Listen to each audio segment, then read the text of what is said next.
Siya mo, pareha ni Tony Talks. Kina-enjoy mo ko sa Tabok National High School. Isang asa nga ang girl.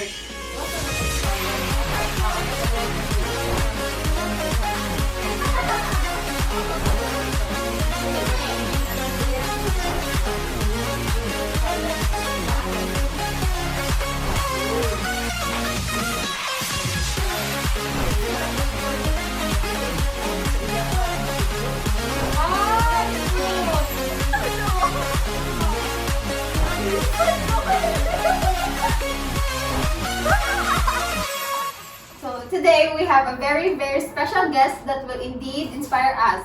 She is our guidance counselor during our time in handling chemistry class. Now she is the principal of the Tabok National High School. Please welcome Mrs. Emily Tabok Binggas. Thank you for having me here. Kanang the invitation came, I guess, 3 weeks ago with Nova. And I asked her, "Unsa day na Nova?" And siya mo, pareha ni Tony Talks. Na-pressure ko. Na-pressure sa game, mom. Just to share sa mom kay ganang ning so this one na mom Binggas niya. I didn't know kay dili man mom Yes, Binggas ang unknown mo. So who's mom Binggas? I wanted to ask her background and then I realized that it was Miss Tabok, my chemistry teacher. I wasn't able to cope up with the changes around here.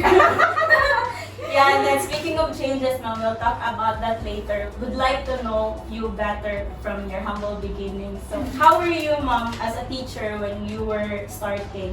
Before Tabok National High School, I taught first at Sisters of Mary, Boys Town. It was a lot of challenge knowing that I have to teach all boys. It's an unfamiliar zone for me because I came from a school with mixed boys and girls. But my first experience, it was just like an unexpected. It was the first school who accepted me as a first-time teacher without license. So I have to grab the opportunity. Challenge is these students came from different regions of Visayas and Mindanao. So I have to deal with their personalities. Na ay Waray, na ay from Cotabato, from Aklan. So you have to deal with their personalities plus as first time fresh graduate teaching this group of students, it was kind of intimidating. Plus the thing that they are boys and though some of them are not at a regular age ng students. So that's the first intimidation. They will try to test you good as to your limit as a teacher. Them knowing that it's first experience. That's first. Second, you have to deal with their attitude. Their attitude is like a mellow as compared to the outside reality of mixed boys and girls. But still, you have to deal with them. Kaya they have this intimidating yun ang ilahang tanaw nimo plus their environment is different from the environment outside. You have to wear this. Yes, naa siya'y kinahanglan na sa teacher mo ni dapat imong i-wear kay they are looking at you and take note they are boys. So kind of that. So mao na siya, you have to somehow address the challenge of teaching all boys for as a fresh graduate. I graduated March of 2005. I was hired April of 2005 of the same year. So there's a gap of just a month. So it would be a test of who you are as a teacher. And then aside from that, ma'am, no, there was a challenge in the language. Yes, kay naay Waray. Pwede kang ibakon anytime napakasabot. Magtapi sila, pwede excuse nga ma'am, dili man ma'am, leksyon man ang gitabian kay wala ka kaybaw nga. Unsa dagyo bilang gitabian kay waray sila. So nga nana ba, after a year of teaching, yes, sa Tabok na ko. So how is Tabok, ma'am? The funny thing is not more of what I saw the first time I entered the gate of Tabok National High School. The funny thing is, dili ko maabot og Tabok National High School. Dili ko makatungtong og Tabok kung dili wala pa ko nang apply diri. Huh? Yes, that's the first time yun. Although nakaanha ko dapit sa kanang asa na Tabok to? Diri sa ibabaw? Tabok. Pero wala gid ko nakasinati aning lugar na diri. Di ba gid ko kutom anang may skina pa doon na sa ibabaw. Pero ingon nga naka-explore ko diri wala jud. So ang nakasiste is hinahanglan pa ko mangutana sa principal at that time nga mao unsay sakyan pa doon diha. Knowing nga tagalang-alang ra ko doon ra gid kisanan. Pero mo lang ang giingon dili gid ko makaabot dinhi kung wala pa ko nang apply gyud dinhi. I have to explore the place gyud kay murag from the first impression gyud remote gid kayo siya kay usakay pa ka gikan sa eskina pa doon diri. Unlike other schools nga ako ang natuan nga naskilid sa highway diha na dayon pero kani sudlunon gid kayo siya. So that's the first thing. Impression sa school, it's too small. Kuan pa siya, dili pa siya siminto. Mo na mingon mo, yes, it's a legend yun nang gitawag nga og nangka kay now pag yung picture ana nga nagbarog na siya diha gyud. Nga yes, hawan pa ang ground, kuan pa garaba pa, hawan ang dapit diri sa kanang na stage area. So, bitaw, karon ako naka-realize when you mentioned it nga it's been there for the longest time. 12 years in service with Tabok National High School. So, meaning more than 12 years na siyang nagbarog diha. Okay, nag-concrete na good na tanan niya. Oo, na siya. Mao na ang last time nga hugon-hugunan unta og ipakuha kay nangko siya sa tunga. Strategically wala nung siya room. Unta to, napay room siyang katapa. Dili ra kay siya kuan sa imuhang site bitaw isulod. Pero nagpabilin gid gihapon siya and the previous school administrators opted nga ipabilin gid siya diha. Kay productive pumangod siya as nang kuan pa man siya, magbunga pa man siya. Yes, oh. Plus the shade sa mga bata. Oo, dun. So 12 years naka in Tabok ma'am no? 2006 o 12 years, 11 years as a teacher, and a year and few months as officer in charge as the OIC. So how does working serving sa school impact you personally? Aside from the first school, Tabok was my training ground.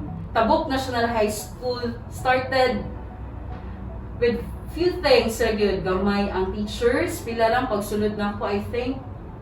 Pila man ikabuo ka, uwa ko na sa'yo. Less than 15 man siguro me, with only one building na concrete and the rest makeshift. For 12 years, I'm happy because I'm part of the growth of Tabok National High School. There are accomplishments nga treasured, not just nako, but for the rest of the teachers yun. For those especially katong matawag na to pillars of Tabok National High School. They started it out right and until now it's progressing. What's best with Tabok National High School, it's because of the culture of excellence that was started by the first yun nga mga teachers. So, mao na siya ang nindot yun and I know nga with the years to come, they will progress yun. Plus the teachers that are placed and working hard for Tabok. Even I'm at Tabok National High School, pero every time I see their achievements and accomplishments, dili na ko may bulong kay ngano kay bawo mong good ko how teachers work for the students and for excellence of Tabok. Yes, kay recently they are awarded, they receive awards. Yeah, recently I saw their post about their silang library. It's no longer a surprise. Kay gid ko the people assigned can work on their own with minimal supervision. They have this work ethics manggod nga naka-establish na and it's key to excellence and progress. Halimbawa, kung balahibo mo. Yeah, that's from the point of kalitang perspective nga na nakasagawas. You are no longer part of it.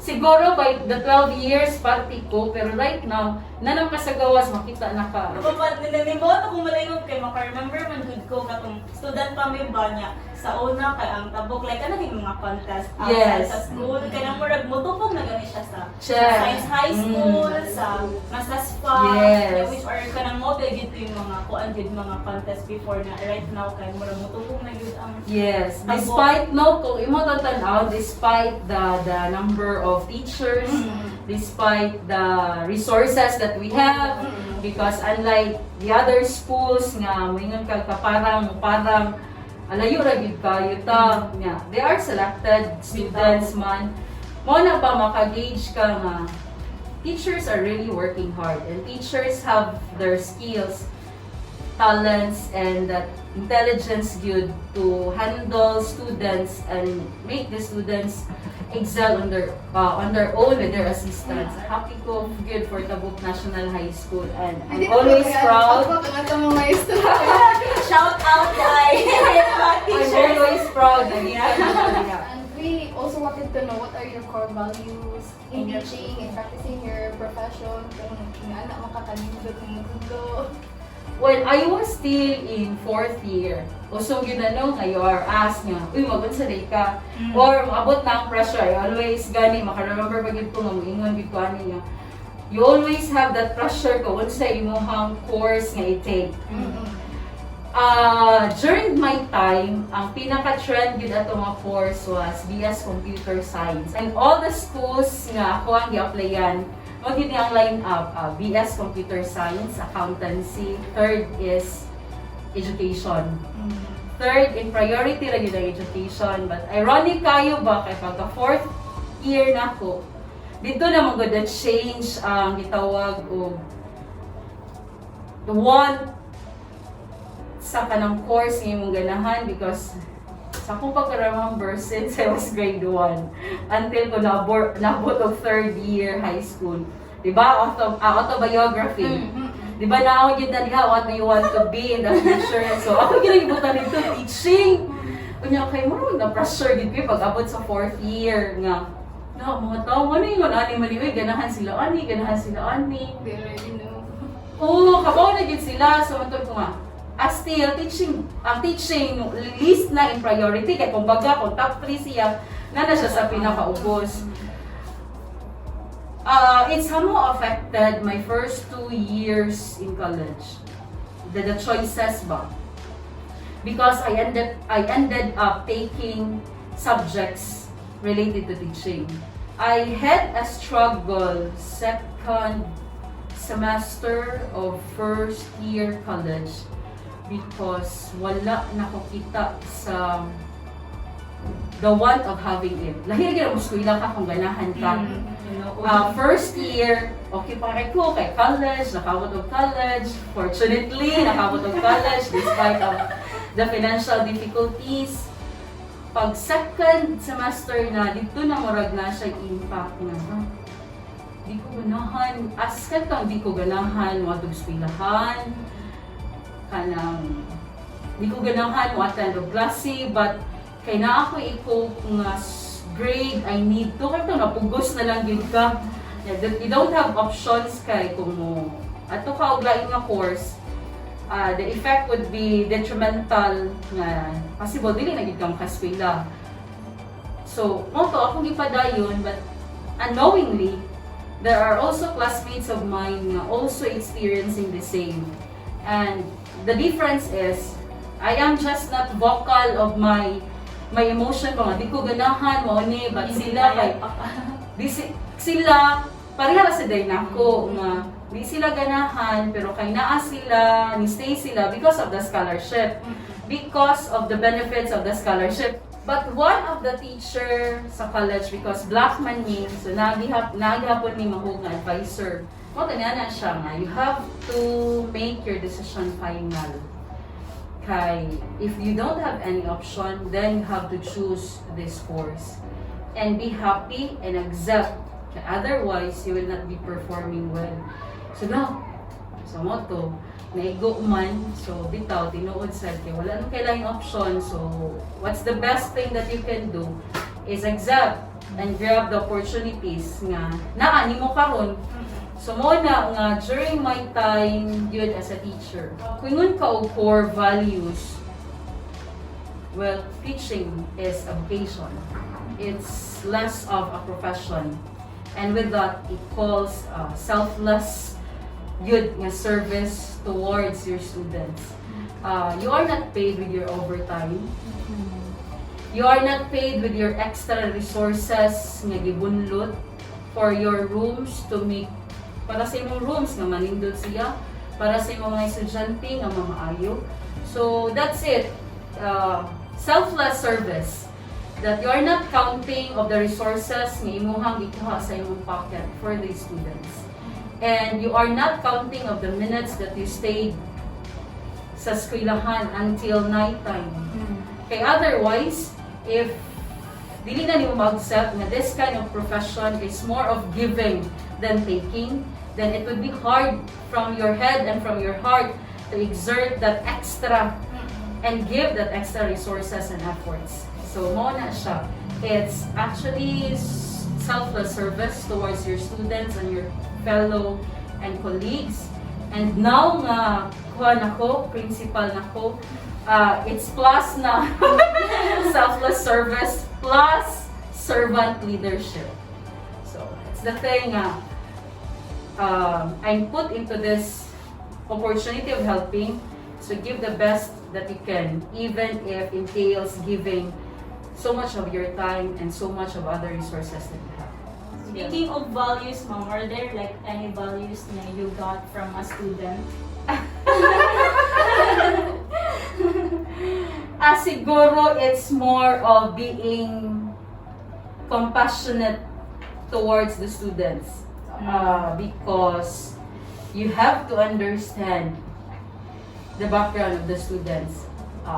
I admittedly, for the first years of my teaching at Tabok National High School, kana mo iwa pa na ko kayo na sabtan because I'm dealing with my own ideals as a teacher and my experiences from the past nga ingani mong good ko pag high school na ako anong dili naman ingon ani akong estudyante nga akong nakita karon. So I'm bringing still my ideals bitaw. So mo to pag first year, good first few years of teaching, I don't know with the feedback of my students then. Oras naman dito kay si Mama strict kay si Mama. I know you have heard that one. Nananjud mo pero mo lagi na I'm enforcing my ideas manggod of who the students or what the students should be. It's totally different because you have to recognize that their background would matter. So, mo to nga, accept whatever his or her background. You have to be compassionate, kaya otherwise, dili gid ka mo kasabot nila. And mo na siya, kanang just be compassionate towards your students. Kaya, although maabot mo sa punto, no, kay teachers, maybe mo teachers, no? Sabi mo makarelate. Yeah. Mabot ka sa punto, ano yung good ni yung attitude. Yan ang iman-ani good. Yes, you have to understand. Otherwise, mga konjan, masacrifice ang bata kay wala mo siya na-recognize kung unsa gid ang iyahang background.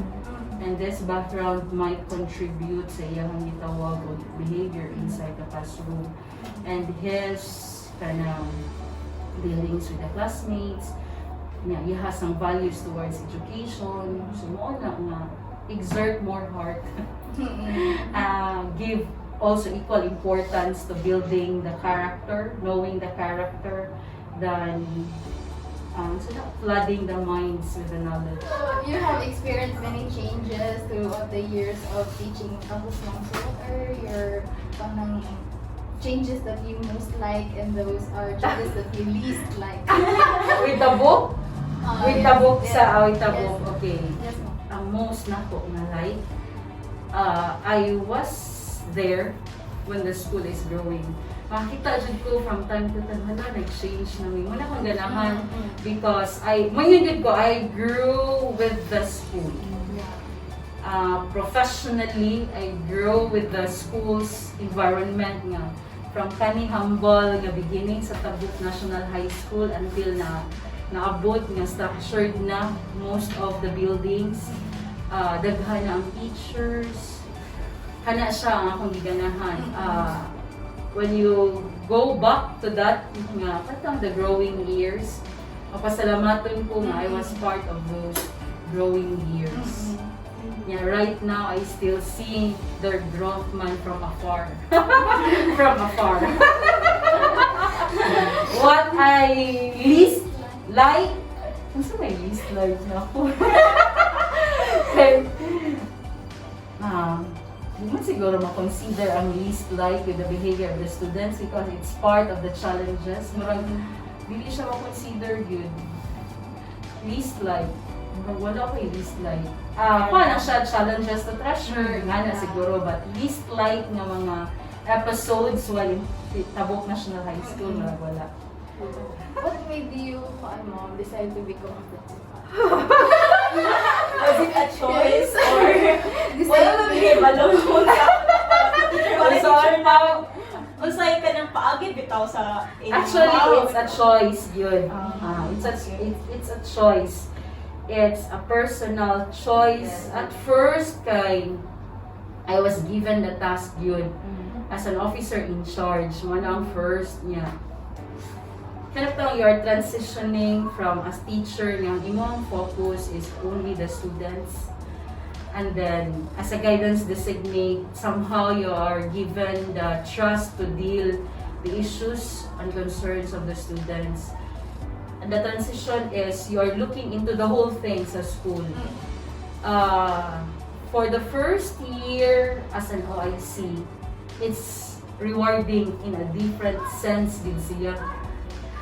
Teaching profession, especially when you look into your students yung progress, isa sila kahinay, kay dilita na mga bata makakope, maparihan ninyo, dali-dali dayon.